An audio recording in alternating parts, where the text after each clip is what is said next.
What's up, Ragin Nation? How's it going? This is Alex here, and you're watching the Ragin Ronin review.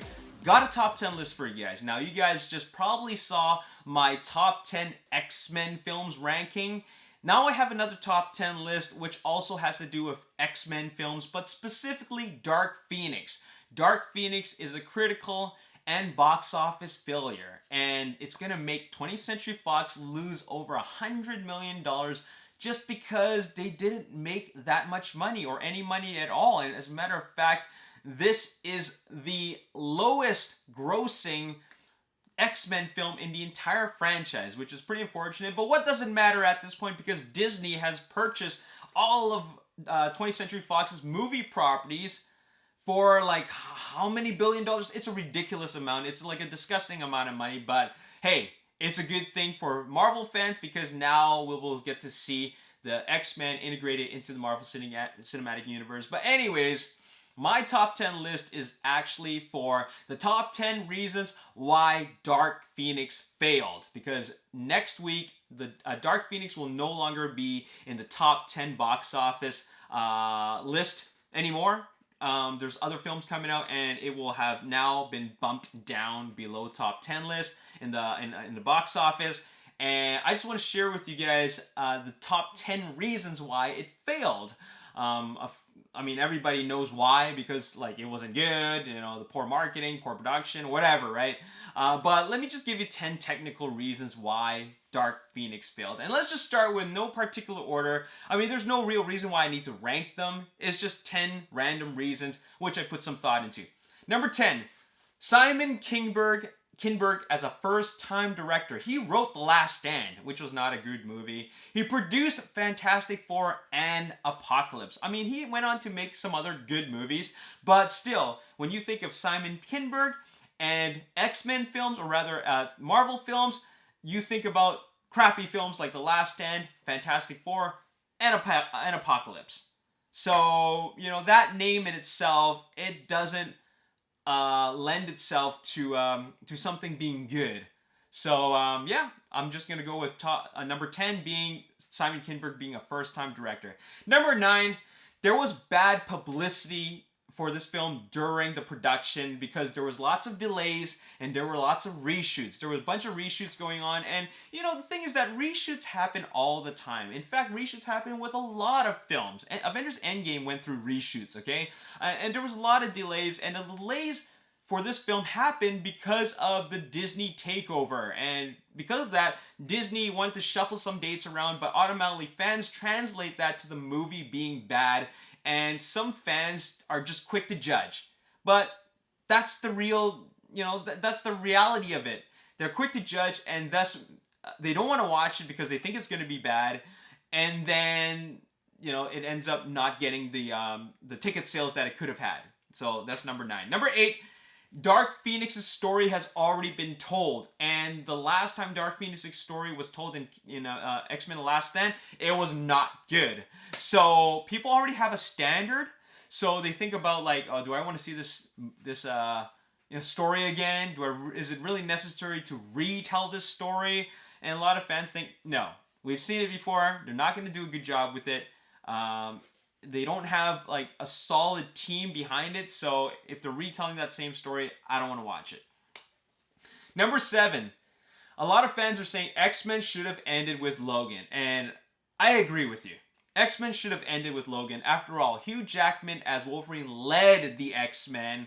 I mean, he was the driving force behind the X-Men films. Without Wolverine, it would be so different. I mean, they did have X-Men First Class without Wolverine, but still, like, that was an origin story. But like, Hugh Jackman's been there from the very, very beginning, and it ended with him, but then they continued to tell other stories. But I just felt that Logan felt like such an appropriate conclusion because of his, you know, his fate. So it should have ended with Logan, and some fans see it that way. That was the final story. They didn't need to see much more. Number 6. X-Men Apocalypse was bad. It was just a bad film, and I couldn't agree more. Apocalypse was a bad film, and they didn't want to see the next story. And you know, after like a good films like Days of Future Past and Logan, then watching a bad film, And then hearing so many bad things about Dark Phoenix before it was even released, nobody was interested.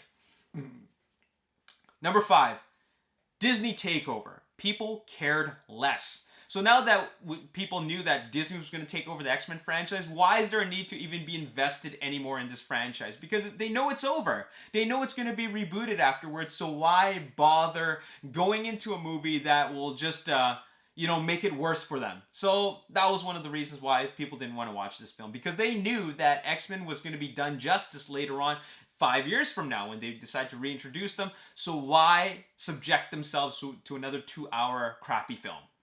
That's what they were thinking. Number 4, poor marketing. It didn't get anybody excited. It didn't get me excited. I mean, I still watched it, thought it was good, but none of the trailers got me excited at all. At all, whatsoever. I saw a bunch, like 2 trailers. I didn't bother watching any TV spots, and both trailers just never did anything for me whatsoever. I just wanted to watch it just because it's another X-Men film, and I wanted to support it. I came out pleasantly surprised, but still, the trailers, the marketing didn't do anything at all for it. There was really nothing to market for this film. There wasn't anything epic about it, so that's unfortunate. Number 3, Rotten Tomatoes. You know how people rely so much on Rotten Tomatoes? I don't rely on Rotten Tomatoes. I mean, I went on to watch Men in Black International, even though it had a poor rating, poor score, and I didn't like it, but at least I found out for myself.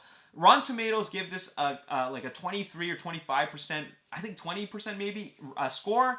And then that was it. That was enough to tell viewers, audiences, that they shouldn't go watch it. And unfortunately, a lot of people rely on Rotten Tomatoes. They don't go check it out for themselves. And because of that, the movie didn't do as well. Number 2, it's a weak finale.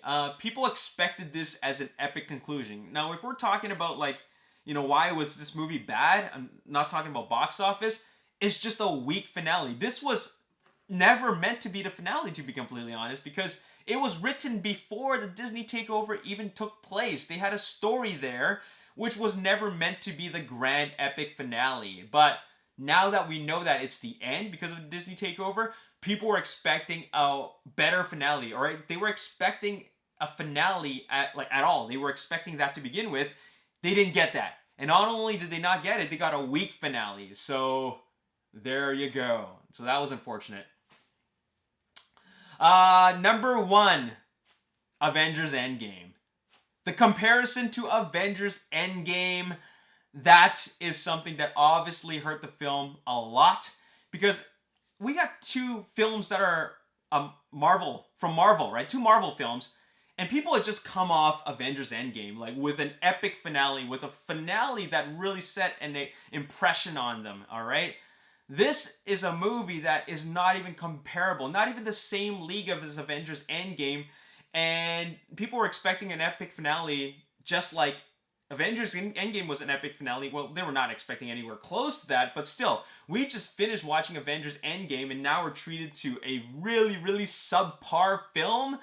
It's people are just not gonna like this film. And had this movie come out maybe 5 years ago, maybe they'd like it a lot more. But not after Avengers Endgame, not after everything that we've known about it. So that's why this movie just didn't do as well. I mean, it was just a really bad time to be releasing this film, and it's just underwent a lot of obstacles and troubles, and there was no way this film could have been good, at least for the fans. There's no way it could have come out as a success. So there you have it. 10 reasons why Dark Phoenix failed. It was a failure. It was dead on arrival. It was a failure from the very beginning, but at least I enjoyed it. I enjoyed it so much, I went on to pre-orders to Steelbook Blu-ray, and there you have it. The X-Men franchise is complete. It's over. It's not complete, but it's at least over, and now you will get what you really wanted. All right? It's kind of like Transformers, because, Bumblebee was a film that fans were waiting for, but it took them 10 years to get there. It took them over 10 years to get there. Same with X-Men. It was started off good, and then fans wanted to see them go in with the Avengers. Now we're actually going to see that. We're going to have to wait another 5 years, but at least it's coming now, okay? There you have it. That's my top 10 list. What do you guys think about that? Let me know in the comment section below. As always, if you enjoyed this top 10 list and you want to see more, make sure you hit the like button, subscribe to the YouTube channel, like me on Facebook, The Ragin Nation. Also follow me on Twitter, Ragin Nation. My name is Alexi. Thanks for watching. See you next time. Peace.